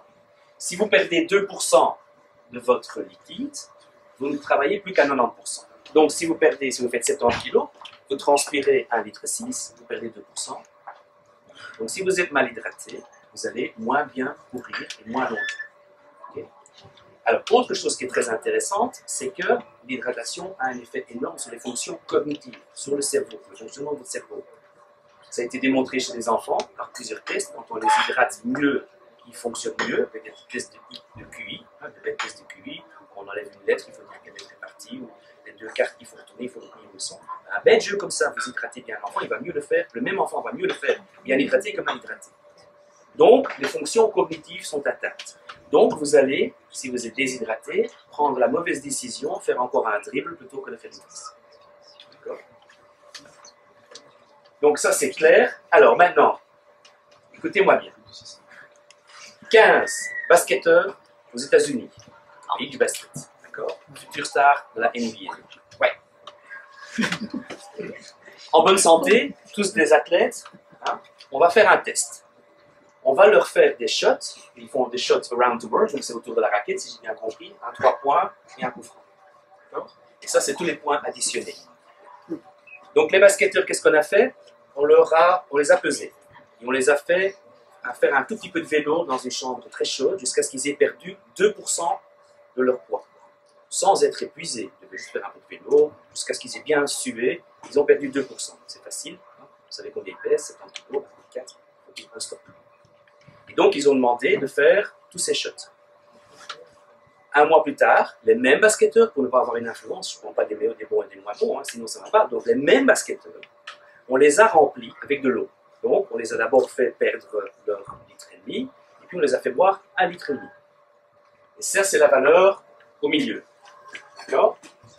Et puis, les mêmes basketteurs, on leur a demandé de faire la même chose un mois plus tard, en faisant la même chose avec une boisson sportive. Avec un Aquarius. Ou Gatorade, je ne sais pas si c'était Pepsi ou Coca qui a sponsorisé l'étude. Mais bon, qu'est-ce qu'on marque, qu'est-ce qu'on voit? Que quand on les réhydrate avec de l'eau, et quand ils sont déshydratés comparé donc à la déshydratation, vous voyez une diminution nette du pourcentage de shot. Si vous prenez tout ensemble, vous êtes à une diminution de 8%. Donc non seulement vous allez moins bien courir, vous allez moins bien réfléchir, mais votre pourcentage de shot va diminuer de 8%. C'est énorme. Parce que si vous jouez, vous n'allez peut-être pas tout de suite jouer en championnat de haute division, mais si vous jouez contre un adversaire de qualité égale, c'est une différence entre gagner et perdre à 8%. D'accord? Et donc, si vous les réhydratez avec du sucre, mais ils ont peut-être couru plus longtemps, il y avait un peu de sel dedans aussi, le pourcentage de sucre est encore combien? Bon, impressionnant. Ça a été démontré pour le hockey. Je vais laisser la dia juste. C'est un exercice qu'ils devaient faire, et ça, c'est une équipe nationale FI-21, dont une des joueuses fait de la recherche dans un à Loughborough University, un des plus grands centres de médecine sportive. Et donc, elle a démontré la même chose, que tout un exercice, que quand elles étaient bien hydratées, il y avait une différence de 4 secondes. Donc, elle faisait un exercice. Et là, c'était vitesse et habilité. Donc, parce que le basket, c'est uniquement l'habilité, bouger plus. Mais là, c'était courir et habilité, réfléchir. Parce qu'il avait décidé au dernier moment de jeter à gauche. Donc, ça influence tout le jeu aussi, non seulement l'habilité, mais tout le jeu. Et donc, il faut savoir que quand on est déshydraté, les coachs et les athlètes doivent savoir que ça diminue aussi la puissance anaérobique. Donc, vous allez moins bien sauter. Je l'ai laissé dedans parce qu'elle est sympa, parce que j'ai des basketteurs. On a pris deux équipes scandinaves de football qui jouent la Champions League. Donc, ce n'est pas des nuls. Et on a été voir un exercice de saut à l'arrêt, donc repeated jump, et ils ont fait ça après un match. Ils ont fait ça après un match à domicile, parce qu'il fait toujours froid. Ils ont fait ça un match à l'extérieur, quand ils jouaient en Italie, en Espagne et dans les pays chauds. Et ils ont démontré, enfin je ne vais pas vous détailler tous les détails de l'étude, mais ils ont démontré clairement que quand, dans les pays chauds, il y avait une différence énorme dans la hauteur du saut. Donc ça veut dire que déshydraté, on avait démontré que c'était déshydraté, donc déshydraté, vous allez aussi sauter moins. Votre mouvement de sauter, quand vous jump, va être diminué. Ok? Donc j'espère que je commence à vous convaincre. Encore mieux, mais ça c'est plus pour les médecins, quand vous êtes vraiment déshydraté, si vous ne faites pas attention, certains des symptômes, avoir la tête qui tourne un tout petit peu, ça ressemble à des signes d'une commotion cérébrale. Et donc on peut avoir mal de tête, nausée, perte de la balance, la tête qui tourne, la lumière qui devient, une sensibilité à la lumière, la vision trouble, sensible au bruit, etc. Et donc, on voit clairement que dans une situation de déshydratation, mais les couleurs sont un peu moins bien ici, quand on additionne tous les symptômes, en déshydratation, on a des symptômes qui ressemblent à une commotion cérébrale. Donc on est vraiment à la tête qui tourne, donc c'est clair que ce n'est pas optimal pour faire un match. Et le rating of perceived exertion, c'est le moment où on demande à l'athlète quand est-ce que tu vas arrêter, quand est-ce que tu trouves que tu es épuisé. Donc c'est ce qu'on demande. Et donc vous voyez que quand on donne pas de ça arrive beaucoup plus vite quand on donne pas de liquide que quand on a peu de liquide que quand on en a. Donc on va aller plus loin, on va faire encore une contre-attaque de plus. Voilà. Et alors la température centrale qui augmente bien sûr, mais ça c'est logique puisque c'était mon introduction, donc ça a été démontré aussi. Et alors ben, ça c'est déjà beaucoup plus rare, c'est plutôt des gens, chaque année il y a des gens qui meurent au 20 km de poussière, c'est pas malin. Hein, pourquoi? Parce que quand vous perdez beaucoup d'eau, vous avez moins d'eau qui circule, donc votre rythme cardiaque va augmenter, votre température va augmenter, et puis à un certain moment vous n'allez plus éliminer vos déchets, vos métabolites, vous n'allez plus avoir d'oxygène qui arrive au bon endroit. On va avoir même des pertes, on voit ici un marathonien avec la diarrhée, je veux dire on a des pertes en plus, etc. parce que c'est des efforts dingues, et c'est comme ça qu'on fait. Alors ça c'est une petite parenthèse, parce que je connais bien les personnes qui ont fait cette étude.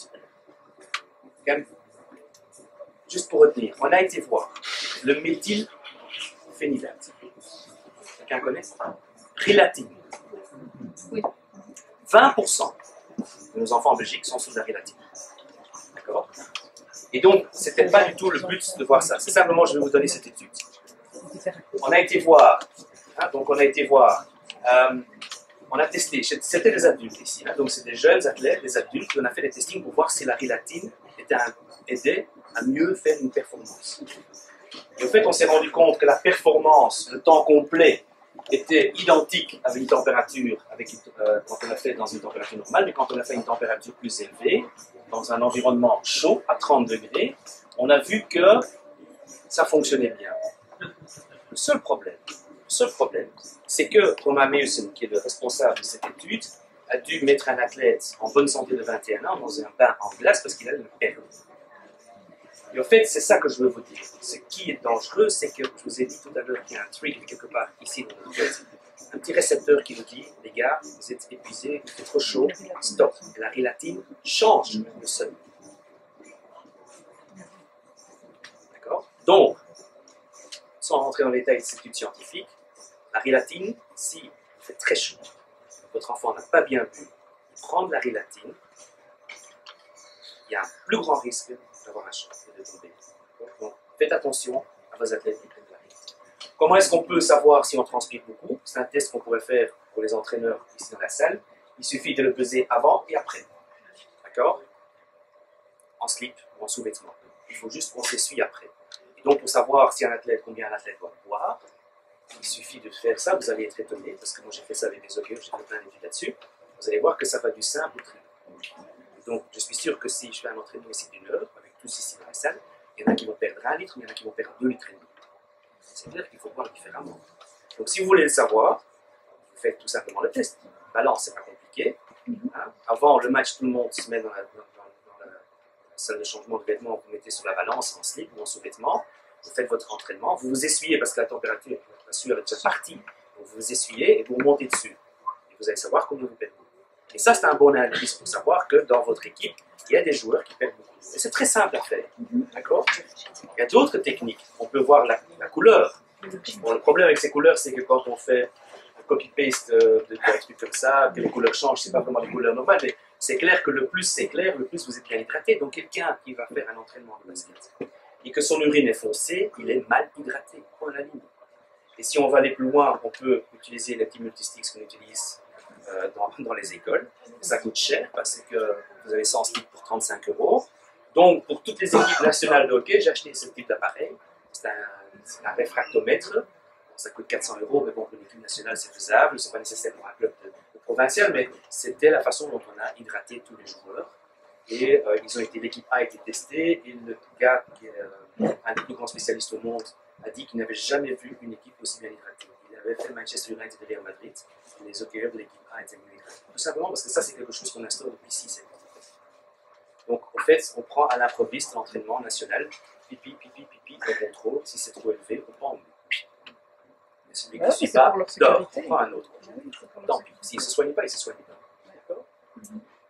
Donc, qu'est-ce qu'il faut boire avant l'exercice? Alors ça, celle-ci, elle est sympa. Oui, ça d'abord, c'est pour voir que la plupart des jeunes qui vont à l'entraînement sont déshydratés.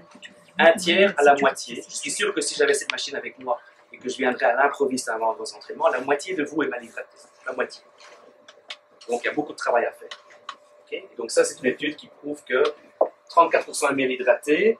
Et donc, c'est assez. Non, il y en a la plupart qui sont mal hydratés, légèrement hypohydratés. Il y a à peine un tiers qui est bien hydraté ici. Et quand j'ai fait ça avec l'équipe, la première fois avant qu'on instaure ce système, en hockey, c'était la même chose. Qu'est-ce qu'il faut boire? On a essayé d'hyperhydrater. La seule conséquence, si vous buvez de trop, c'est que vous allez faire pipi pendant tout l'entraînement. Ça ne marche pas. On a même fait boire du glycérol, ça n'est pas non. Par contre, est-ce qu'on voit que quand on met un peu de sodium, quand on mange suffisamment de sel, on va mieux garder l'eau? Voilà. Alors, ça, cette étude, elle est géniale. Ça, ce sont les mêmes athlètes, de nouveau. Les mêmes athlètes, et on leur a demandé de bien boire, de bien s'hydrater. On leur a donné des conseils. Tu dois boire 10 ml par kilo. Donc, les athlètes de 70 kg devaient boire 700 ml. C'est pas compliqué. Première fois, ils l'ont fait avec de l'eau. Deuxième fois, avec une solution carbonate solide. On ne peut pas mieux comparer qu'avec un Aquarius. Sauf que dans l'Aquarius, il y a 20 millimoles, mais bon, ça ne change pas grand-chose de sel. Et 166, c'était du bouillon de poulet. D'accord? Ah non, ah tiens, normalement ici. Alors, qu'est-ce qu'on voit avec l'eau? Que ce soit les femmes, les hommes ou tous ensemble, avec l'effort qu'ils ont fait, ils ont perdu 600 millilitres.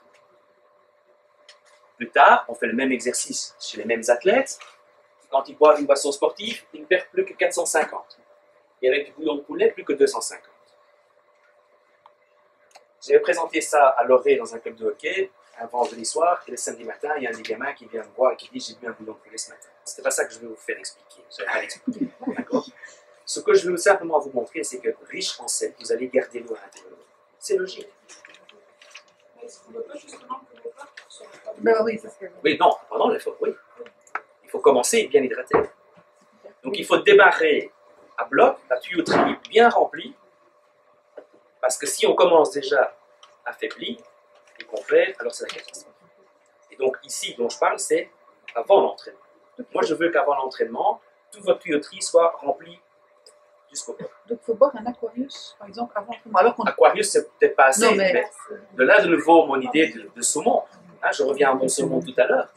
Quand vous mangez du saumon, ben, vous buvez. Et en fait, ce qu'il faut faire, On peut manger salé avant. On peut mettre du jambon fumé, je veux dire, on peut mettre du lard, mettre un peu de sel sur le beurre, etc. Pour des sportifs, c'est pas un problème. Nous, à notre âge, ça c'est pas bon le sel, mais bon. Avec ton mari cardiologue. Mais je veux dire, pour les jeunes, il n'y a vraiment aucun problème. Vous n'allez pas avoir une hypertension. Hein. Enfin, si, vous allez avoir une hypertension à cause de l'effort. Mais pas. Okay. Donc, ce que je veux simplement vous dire, vous pouvez boire du poulet, moi ça m'est égal. C'est même bon. Hein, c'est bon. Mais ce que je veux dire, c'est que donc, il faut bien boire avant et du sel va garder. Alors, avant, ça veut dire quoi pour vous? Une heure, une demi-heure, 2 heures? L'idéal, en fait, c'est que si vous faites un match avec une vessie remplie, c'est pas facile, c'est pas pratique de sauter. D'accord. Donc l'idéal, c'est 2-3 heures avant. 2-3 heures avant, ce qu'on dit, c'est qu'il faut boire 7 à 10 millilitres par kilo, plus ou moins, vous-même, 2 à 3 heures avant, pour pouvoir faire un bon petit pipi. Parce que n'oubliez pas, ça j'ai appris en faisant aussi une présentation, n'oubliez pas que si c'est dans votre vessie, c'est pas de l'hydratation. Pour nous, la vessie, c'est l'extérieur. Et j'ai eu la blague un jour, mon fils avait marqué, j'étais très fier, je voulais le voir, et puis je le vois vers les toilettes. Il dit, je me suis revenu faire pipi pour être bien hydraté. Je dis, ok, c'est pas encore bien expliqué. Non, mais c'est fou, ils ont des raccourcis parfois. C'est impressionnant. C'est impressionnant. Maintenant, depuis lors, ça fait 4-5 ans, il avait 12 ans, 13 ans. Depuis lors, je l'explique toujours, d'accord? Les gens ne l'oublient pas. Comme quoi, il faut le dire. Donc, la question est tout à fait correcte. Il faut boire 2 à 4 heures avant pour pouvoir faire un bon petit pipi. Et juste avant de monter sur le terrain, vous donnez encore une bonne boucle gorgée. Et il faut que ce pipi, avant de commencer votre entraînement, votre match, il soit clair, transparent. Et donc, vous devez apprendre vous-même à savoir combien vous devez boire. Et donc, quand j'ai préparé cette équipe de jeunes d'aller à Singapour, il y en avait, comme mon fils, il devait boire 4 litres d'eau. Donc, ils commençaient le matin, quand ils avaient un match à 4-5 heures, ils vont commencer le matin. Jusqu'il soit vraiment de l'eau claire, que c'est vraiment, ah oui, un bloc, hein, vraiment rempli à bloc. Parce que le soir, après l'entraînement, s'ils boivent beaucoup, après la nuit est... Enfin, c'est qu'ils n'ont pas bien entraîné, ils n'ont pas assez de Oui. Il faut demander qu'ils s'entraînent un peu plus. Alors, pendant, qu'est-ce qu'il faut boire pendant? Mais malheureusement, si vous attendez que vous avez soif, c'est trop tard, parce que vous êtes déjà déshydraté. D'accord? Et donc, on appelle ça la voluntary dehydration. En plus, c'est une étude que j'avais faite chez les hockeyeurs. Je les ai interdit de boire, je devais faire un effort. Un entraînement de hockey, c'était l'équipe nationale moins 18. Et qu'est-ce qu'on voit sans boire? Après 20 minutes, ils avaient peu soif, 0, un peu soif, beaucoup soif, moyen, très soif. Et au fait, tout a diminué sans boire. Rien qu'avoir le focus. Si vous êtes occupé à s'entraîner, le coach, etc., vous oubliez que vous devez boire et donc vous oubliez de boire. C'est ça que je voulais dire. D'accord? Et alors, quand on les laisse choisir ce qu'il faut boire, ils boivent en général pas bien. Et donc, il faut savoir qu'il y a aussi, bien sûr, si vous voyez, je crois que c'était Magic Johnson, boire du Gatorade, ben, tous les jeunes vont boire du Gatorade dans votre club. Il y a bien sûr des faits.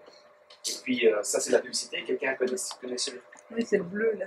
Arshavin, c'était la pub pour qui avait pris du dopage, mais il avait voulu cet Aquarius bleu. Et donc, il y a le côté aussi Power Rank, hein, donc, mais il y a des contrats avec les sponsors. Enfin, je ne sais pas si vous avez des gros sponsors de boissons ici. N'oubliez pas seulement une chose, c'est qu'au moment où vous mettez votre eau en bouche, avant que ça n'arrive dans votre cerveau pour réfléchir ou dans vos muscles, il faut 20 à 30 minutes.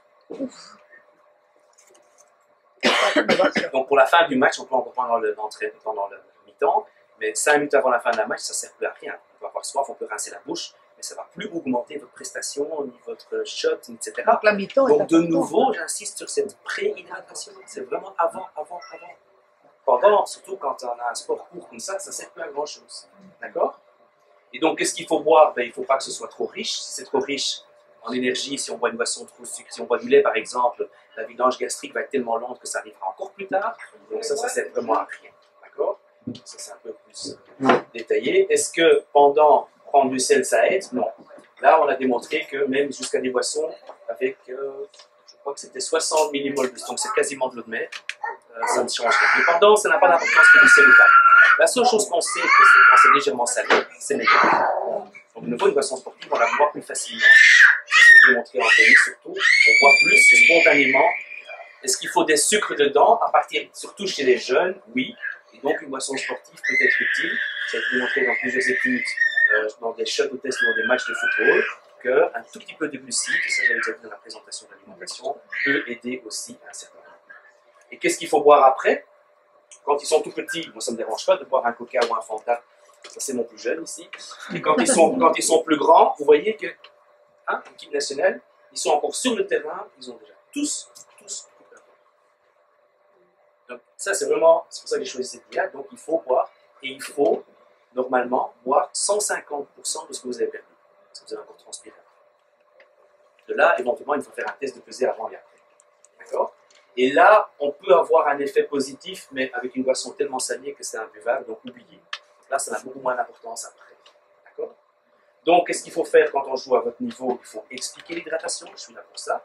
5 à 7, mais moi je monte plus facilement 7 à 10, mais je dis c'est individuel, contrôlez votre urine et vous le saurez vous-même. Si c'est foncé, vous buvez encore un tout petit peu plus. Je commence à être déshydraté. Donc, avant, salé, ça aide, il y a une meilleure rétention. Avant, les hydrates de carbone ne sont pas nécessaires, pas pour l'hydratation. Il ne faut pas hyperhydrater, il faut essayer que ce soit bon. Pendant, boire régulièrement pendant l'entraînement ou le match. Jamais attendre qu'on ait soif, et une boisson sportive peut aider. Après, 1 fois et demie, la perte en eau. N'importe quoi, de l'eau?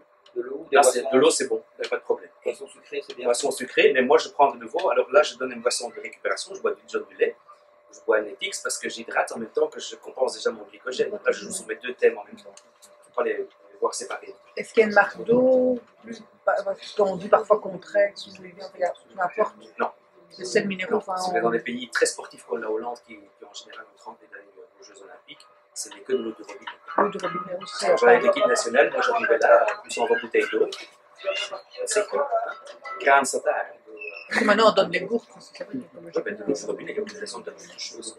C'est pas si Et donc, quand ils sont à un sport plus élevé, il faut faire la même chose, mais il faut voir chaque athlète individuellement, il faut les peser avant et après. Il faut éventuellement même mesurer la perte en sel, c'est ce que j'avais fait avec des patch tests, donc comme on fait pour la mucoviscidose. Voilà, on peut juste voir si vous mettez tous un t-shirt noir, vous laissez sécher le t-shirt, s'il y a des traces blanches, s'il perd beaucoup de sel, s'il n'y a pas de traces blanches, parce que là, la perte en sel est encore plus variable que la perte en eau. Donc, quand vous êtes entraîné, que vous êtes pique et que vous avez des traces blanches, etc., et que vous pouvez aussi goûter si c'est très salé, alors il faut prendre peut-être plus de sel pendant aussi. D'accord? Alors, bref, l'alcool, quand on pense à un effort physique, on ne pense pas à l'alcool, parce qu'on n'associe pas avec l'alcool.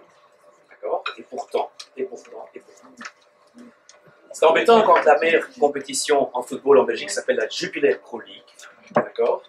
Et que tous les clubs sont sponsorisés par des bières, que les vacances de ski sont sponsorisées par Jägermeister, que la Champions League vous est gentiment offerte par Heineken et Mastercard, et donc l'alcool joue un rôle énorme, et qu'on voit qu'il y a une course qui s'appelle la Amstel Gold Race, et que Bayern aussi, bon, ça c'est un athlète qui était plus venu aux Jeux Olympiques, qui avait raté sa course cycliste et qui a plus eu de répercussions parce qu'il était sous, parce qu'il avait fait du sport. Donc l'alcool ça joue partout. Et quand je discute avec des gens, il y a un pédiatre qui est responsable d'un club de football à Motron, je ne sais pas si Motron, et j'avais été parler, je m'avais demandé d'aller parler un peu ceci alors pour des médecins, et on parlait à table après, et puis il me disait, mais moi je dois arrêter ma cafétéria, les revenus de la cafétéria, je peux fermer mon club, je peux faire des personnes. Okay. Et donc le sport, quand on joue à un certain niveau, il y a aussi une pression qui s'installe, et puis on associe le mouvement avec l'alcool. Et il y a une étude qui reprend un peu toute la littérature en 2010 qui montre que dans 22 sur les 29 études, l'alcool est associé avec le sport. Bizarre. Il y a plus d'alcool. Une étude française chez les adolescents a démontré qu'ils consomment plus d'alcool, plus tôt, plus en fréquence, et qui font plus de binge drinking, donc boire 5 boissons alcoolisées en un groupe rapide. Et malheureusement, les filles sont aussi efficaces pour boire que les garçons. D'accord? Et donc, à certains niveaux, le niveau de compétition. Je ne vais pas aller en détail parce que c'est toute une présentation, mais je veux dire, il y a une différence dans les différents sports. C'est clair que les sports d'équipe boivent plus que les sports individuels. Okay. Vous êtes un sport d'équipe. Il y a aussi le fait que quand on vient aux entraînements, parfois dans la cafétéria, dans le clubhouse, on est seul, les parents se pendent là. Et puis il y a tous les papas qui adorent venir apporter leur enfant, bien sûr, à l'entraînement, parce qu'ils peuvent prendre au bar et boire quelque chose. C'est-à-dire, cette association est là en permanence. Et donc, il faut voir qu'il y a des différences. Et bon, là, ici, ben, les basketteurs, ça va encore. Quoi. Il y a pire que les basketteurs, mais bon, c'est une étude. Hein. Je ne sais pas comment c'est ici, dans votre région. Et donc, c'est une enquête par des diététiciennes hollandaises qui montrait que ça, c'est 20 verres d'alcool. D'accord? Donc, ça, c'est des gens qui ont entre 20 et 25 ans. Et donc, quand vous voyez la quantité, juste avant le match, donc juste avant le match, ils buvaient un peu moins, mais après, ils buvaient beaucoup. Et dans la semaine, ils buvaient énormément. Et donc, qu'est-ce qu'ils boivent en premier? Après le match? Alcool. D'accord? Heureusement, une boisson sportive et une boisson, éventuellement un coca ou un Fanta. Mais un quart des sportifs boivent juste première boisson, une bière. Première boisson. D'accord? Et donc, juste pour vous dire, est-ce qu'il y en a qui veulent changer d'avis? Ceux-là vont peut-être changer d'avis. Probablement, peut-être, après l'enquête. Probablement pas, et absolument pas. Donc, en plus, ils n'ont vraiment pas envie de changer leurs habitudes déjà. D'accord? Et ça, c'est une superbe étude brésilienne qui a été publiée en 2013, qui est assez intéressante, parce que, bon, il y a beaucoup de joueurs de football au Brésil, et on peut jouer pour plusieurs raisons. On peut s'amuser, pour être en bonne santé, pour s'amuser, ou les tout bons qui veulent venir jouer à la Champions League plus tard. D'accord? Et qu'est-ce qu'on voit quand ils veulent rester en bonne santé? Ils ont un risque un peu augmenté, 1,2, ils boivent un tout petit peu plus. Quand c'est pour le plaisir, il y a la troisième mi-temps, hein, en football, hein, on boit un peu plus. Et ceux qui veulent faire la profession de leur football, 6 fois plus. Donc, les jeunes adolescents brésiliens qui rêvent d'une grande carrière chez Manchester United ou Real boivent beaucoup plus que ceux qui font le plaisir. Donc, la pression joue un rôle. Alors ça, c'est en Belgique en général. Moi, j'ai fait une enquête aussi, mais bon, je vais la passer parce que c'est d'autres qui avaient. Vous pouvez dire les conséquences? Pourquoi c'est mauvais? C'est à ça que je vais amener parce que je ne vais pas vous donner. Voilà, donc moi j'ai fait une enquête. Bon, j'ai l'avantage, bien sûr, d'avoir toujours des diététiciens qui font le travail pour moi. Je supervise des diététiciens qui font leur mémoire. J'ai fait une enquête chez 500 participants dans la région bruxelloise, côté néerlandophone, parce que c'était dans une école néerlandophone, Erasmus School. Et on a vu la même chose que chez les sportifs. Ben, vous voyez que les sportifs de 14 à 16 ans boivent beaucoup plus que les non-sportifs, et à 16 à 18 ans, 2 fois plus. Donc 2 fois plus. Donc c'est pas seulement la littérature, c'est pas seulement en France ou au Brésil, c'est en Belgique aussi. Donc je pense que... Il y a les parents. Et ça dépend du niveau, et les tout jeunes boivent aussi. Et donc, ce qui est embêtant, c'est que maintenant, dans la pédiatrie, on parle d'emerging adulthood. C'est cette période très délicate où on devient adulte. Et malheureusement, les mauvaises habitudes qu'on prend à cet âge-là, on va les garder de façon adulte. Donc, les gens qui font du sport et qui, à cause du sport, boivent beaucoup, ont plus tendance à devenir alcooliques plus tard. Pourquoi? Il y a plein d'hypothèses, je ne vais pas les détailler parce que ça fait partie d'un autre séminaire, mais j'ai juste fait un copier-coller pour vous informer. Je vais vous montrer surtout ce que ça vous donne après. Mais donc, on dit que c'est parce que des vrais athlètes, ils font tout à fond. Quand ils font du sport, ils le font à fond, et quand ils boivent, ils le font à fond. Il y a le côté compétition aussi, d'accord? Et ça a été démontré là. Il y a le côté compétition.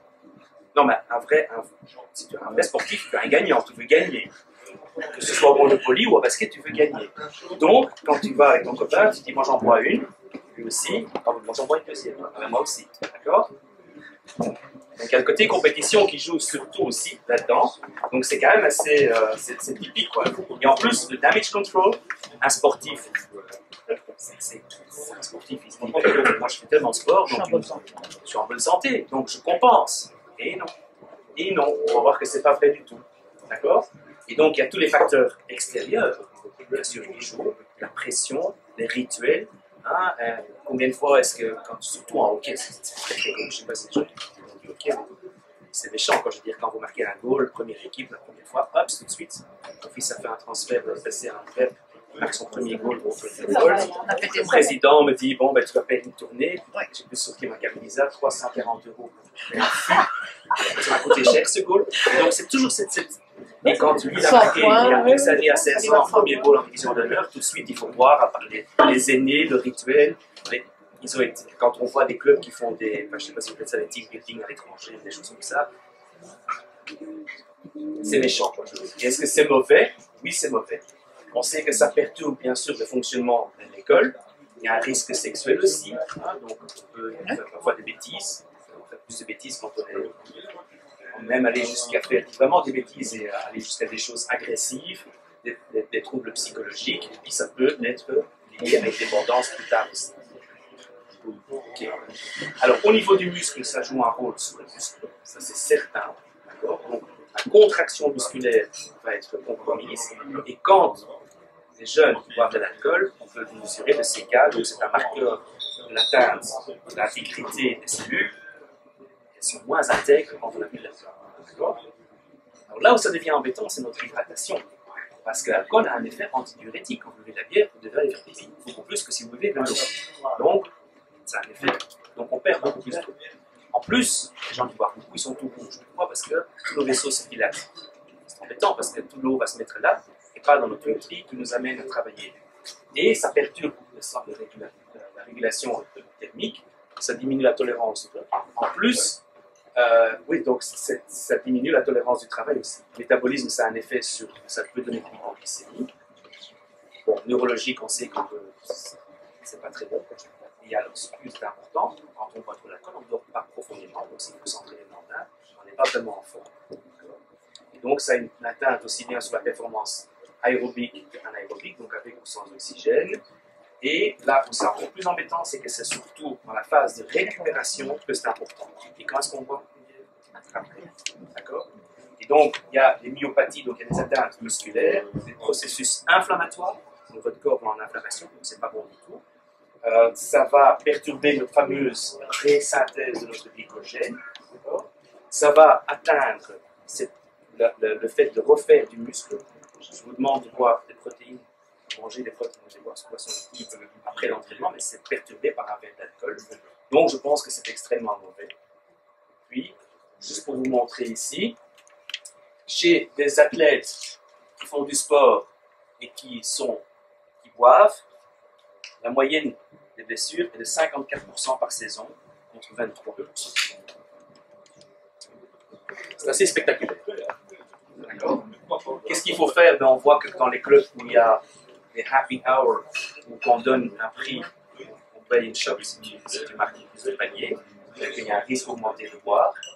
Et il y a un seul pays où le sport est associé à une diminution en Norvège. Et on commence en Hollande maintenant aussi. Pourquoi? Parce qu'on interdit la consommation d'alcool aussi longtemps que les jeunes sont sous les clubs, les jeunes sont en club. C'est l'État ou c'est le club qui a? Ici, la c'est fédération. difficile. Ici, c'est difficile parce que je bois déjà des bières, d'accord? Mais en Hollande, quand c'est vraiment un club de foot, un club de hockey, etc., maintenant ils commencent en Norvège, c'est systématique. Aussi longtemps qu'il y a des jeunes sur un terrain, il n'y a pas une goutte d'alcool. L'alcool ne commence qu'à plutôt à 9 heures du soir. Oui, ça rapporte rien pour les clubs. Oui, c'est ça, c'est le problème. C'est toujours la même chose. Et donc, il y a moyen de faire de la prévention. D'accord? Donc, il y a moyen, parce qu'ils ont des strict rules, il y a d'autres études qui y a moyen, il y a moyen de... Et puis, on peut travailler sur le groupe, expliquer que c'est mauvais, travailler sur les parents, etc. Mais malheureusement, les adolescents boivent plus d'alcool quand ils font du sport que quand ils font du Mais les parents aussi. Les parents aussi. Donc, ça devient un problème de santé publique, je dirais, tout doucement.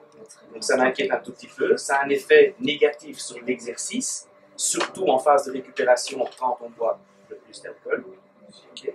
Et puis, il y a ces mauvaises habitudes qu'on va garder le restant. Pourquoi? Parce que c'est la personnalité, parce qu'il y a des facteurs extérieurs, donc il faut arrêter cette pression des aînés, etc. Il y a la surestimation. Quand on demande à un jeune combien boivent les athlètes de la division première, je pense qu'ils boivent tous beaucoup. Ils surestiment ça aussi. Pour eux, c'est un peu la gloire. Dans le film américain, on voyait le quarterback américain qui est good looking et qui a tous les cheerleaders qui étaient avec lui. Tous les jeunes pensent que lui, il boit beaucoup plus parce que c'est le gars qui court, etc. Ils surestiment aussi. Donc il y a moyen de faire de la prévention. Elle est extrêmement difficile, mais possible. Et je pense qu'il faut être. Voilà, je vous remercie.